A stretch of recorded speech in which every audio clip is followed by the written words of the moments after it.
ইতিহাসের পাতা থেকে উঠে আসা এক জীবন্ত বিস্ময় কুতুব মিনার।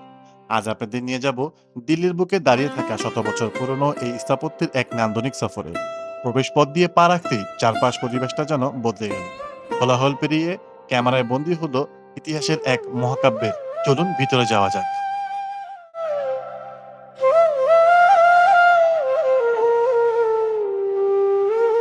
এবার একটু কাছ থেকেই এই দেওয়ালগুলো খেয়াল করুন। সময়ের ধাবায় পাথরগুলো কিছুটা মলিন হলেও এদের গম্ভীর্য কিন্তু একটুও কমেনি। লাল বেলে পাথর আর মার্বেল পাথরের নিখুঁত মিশ্রণ। দেয়ালের গায়ে যে সূক্ষ্ম কারুকাজ আর ক্যালিগ্রাফি দেখছেন, এগুলো যেন এক একটা প্রাচীন কবিতা। শতাব্দীর পর শতাব্দী ধরে কত ঝড়ঝাপটা, কত সাম্রাজ্যের উত্থান পতন নীরবে দেখেছে এই দেয়ালগুলো।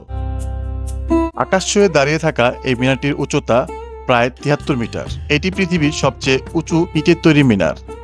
এখন মনে প্রশ্ন আসতে পারে, এই বিশাল কীর্তি কার? ১৯৯৯ খ্রিস্টাব্দে দাস বংশের প্রতিষ্ঠাতা সুলতান কুতুবউদ্দিন আইবেক এর নির্মাণে কাজ শুরু করেন। তবে তিনি শুধু এর প্রথম অংশটি শেষ করতে পেরেছিলেন।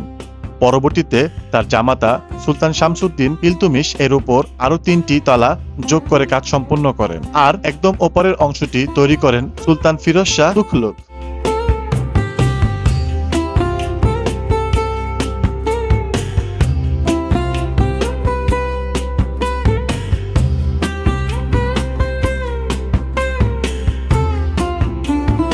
কুতুব মিনারের এই চত্বরে শুধু মিনার নয়, চারপাশ জুড়ে ছড়িয়ে আছে প্রাচীন মসজিদের ধ্বংসাবশেষ আর সুন্দর বাগান।